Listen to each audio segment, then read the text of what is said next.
Hi, welcome back to my channel. My name is Mara, and I'm a survivor of American fundamentalism, including some time spent in Amish and Mennonite communities.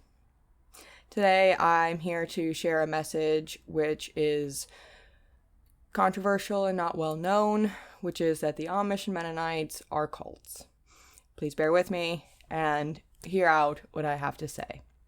Before I get going, I do need to put a trigger warning in here. I will be discussing CA, CSA, and animal abuse.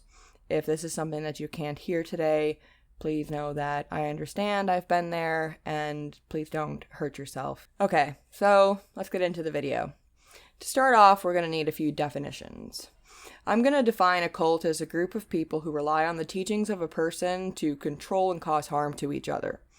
I'm excluding the teachings defined in widely accepted religious books such as the Bible, the Quran, the Torah, and the Eastern works I'm less familiar with, because honestly the line between religion and cult gets pretty gray sometimes. I don't mean to offend anyone with that statement, but by definition and the ambiguity of English language, this is kind of just a fact.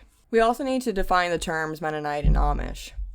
There is a long, and to me at least, interesting history on how the Mennonites and Amish developed, but it's a bit of a tangent, so I'm going to give that its own video. The definition I usually rely on for Amish is a group of people with technology limited to horses, no or very limited gasoline, natural gas, electricity, and phone access, where the women cover their heads, everyone dresses simply, and they believe in adult/teenage baptism into Christianity. It's supposed to be adult baptism is what they believe in, but these communities tend to blur the line between adult and teenagers, so hence that combination. For Mennonites, I use the definition of a group who believes in adult-teenage baptism and requires simple, modest dress and head coverings on women. A Christian group who believes in adult baptism but does not require women to wear head coverings, I would classify as independent Baptist, and potentially fundamentalist as well, depending on the strictness of their rules. These groups can be cults too, but I'm going to focus on the Mennonites and Amish today. For each church, there is a set of rules which defines the church, their way of life, and their values. This set of rules defines everything from what clothing you are allowed to wear, to how farming is supposed to be done, what haircuts are and aren't allowed, and how big your hem can and can't be. A lot of rules on every little detail of life. In older order churches, which are churches which predate and survived the evangelical movement of the 1960s, these rules are codified into a book called an Ordnung, which serves effectively as an auxiliary to the Bible for that church. The followers of the church will try to follow the Bible in its totality and the Ordnung in its totality. Newer churches, though, believe that Ordnungs are heresy because they're given the same importance as the Bible, and because no one can agree on anything, not everyone wants to live by the same rules. In the newer order Amish and Mennonite churches, this leads to the rules everyone lives by being spoken instead of written down, which they think is different for some reason. The rules that Mennonites and Amish live by are determined by the leadership of the church. Bishops or deacons, whatever they get called in that specific church, who are responsible for enforcing, interpreting, and handing down the rules of the community. Here's where we reach blatant cult territory. Every Amish or Mennonite must follow the teachings of their leader and comply without questioning. You can't question the faith of a brother, and you can't question him for questioning you. Everyone in the community undergoes deep conditioning, and the ones who make it through without being broken will undergo an accident later or will be manipulative enough to try and start their own church and get the power for themselves. Horrific things happen in these communities. I didn't know this at the time, but when my 11-year-old sister was working on the bishop's farm at his specific request, she was actually being blackmailed into vandalizing the homes and farms of families in the community that needed some extra pressure as determined by the bishop. She started fires, let out livestock, and was even asked to poison the water of a member who needed dealing with. She refused, and he died in a roofing accident the next week, finger quotes. After her refusal to poison this guy, we came home one day from visiting with another family in the community to find that a litter of rabbits I was raising at this time had been skinned, chopped into little pieces, and left in the cage next to the traumatized mother, who was just freaking the fuck out.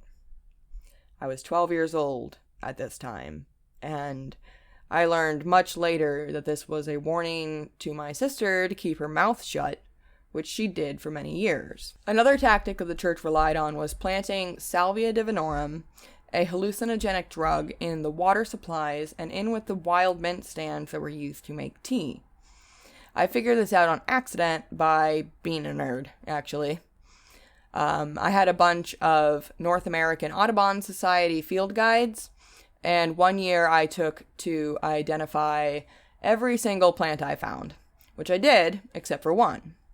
It was in the water and we used it to make tea, but I couldn't identify it.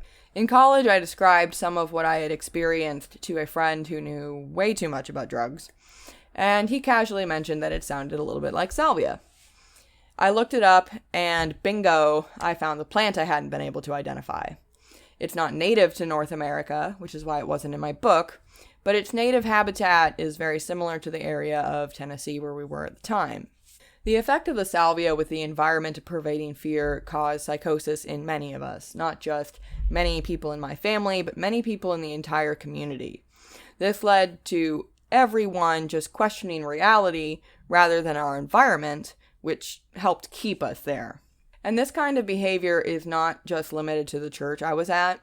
It is so common that all of these leaders are trading tips and tricks with one another for how to control their communities. The apparent success of the Mennonites and Amish here in the U.S. is far less a testament to the virtue of these groups and far more a monument to our failure as a society, to generations of people harmed and killed under the pretense of freedom of religion. Amish communities in the U.S. are compounds where children and women are enslaved, shipped across the country, married against their wills, raped and then shunned, murdered for being born a girl, and violently abused daily. The consequences of these communities are devastating.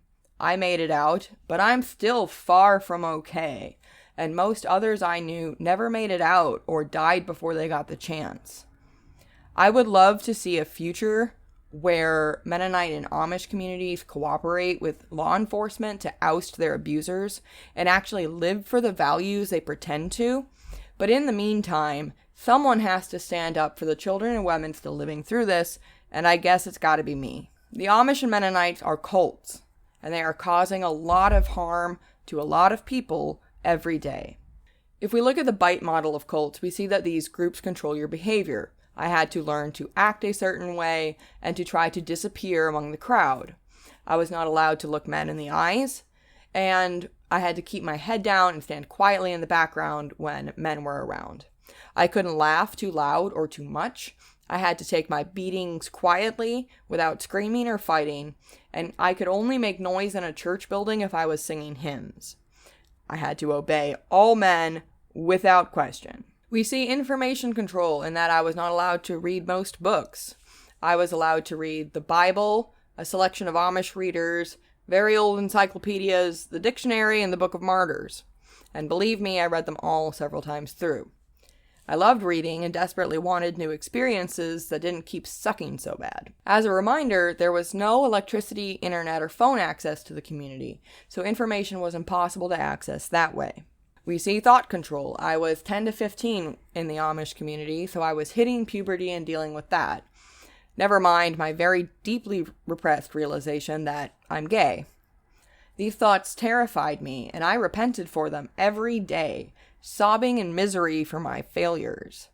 I also developed a compulsive daydreaming disorder that dissociated me enough from reality to survive, though I didn't know that at the time. I knew that I couldn't control it, though, and as an 11-year-old, I felt that I should be thinking about the Bible instead of imagining a better life for myself. So I would repent of that every night, too, and promise I would never do it again, even though I always did.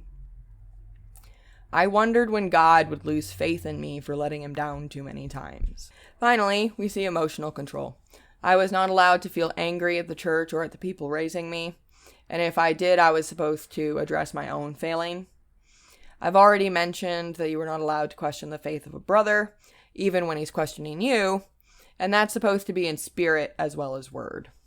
We were supposed to be grateful for admonition on the ways of God, though what was actually happening was that our spirits were being crushed and we were being conditioned. I hope I've made my point and that you understand some of what I am attempting to communicate. Those of us leaving these communities need understanding and compassion for what we've just crawled out of, not to be told that Amish communities aren't actually like that because of breaking Amish or because someone's aunt buys apples off of an Amish community. No shit, they're really good at controlling their image. That's why I'm speaking out about it. Please help share the truth and extend compassion to innocent people crushed under the weight of tradition or under the weight of a power-hungry maniac who claims to talk to God. Child slavery is happening right now in modern America in these communities, and nothing is being done about it. Nothing is being done about the rampant sexual abuse, physical abuse, torture, and literal selling of women as property. Why? Please tell me why. Why did I have to save myself? I daydreamed every day for years that Child Protective Services would come save me. But doctors and cops turned a blind eye and gushed about how quaint my way of life was, but how they could never do it themselves. How heartbreaking is that? If you are a doctor, nurse, police officer, or anyone else who is in contact with Amish women and children, please report abuse to the authorities instead of just looking away because it's uncomfortable. You may have a better chance of getting a plea for help if you can get the woman away from her husband or a child away from their parents and older siblings. I am not a social worker, disclaimer, but based on my experience, I would personally ask them, do you need help? And if they say yes, I would keep them away from whoever has power over them and call the authorities immediately. I would also ask this question every time I saw them, because I know they may need time to process the concept of help. Given how rough the conditioning is in these environments, the idea that there's a way out is not obvious. If you've heard me today, thank you so much. Growing up, I didn't get to speak freely, and I know that these conversations are very uncomfortable, which means that I don't have them often. To be heard means the world to me. So if you've heard me today, thank you so much. Until the next video, then, friends, bye-bye.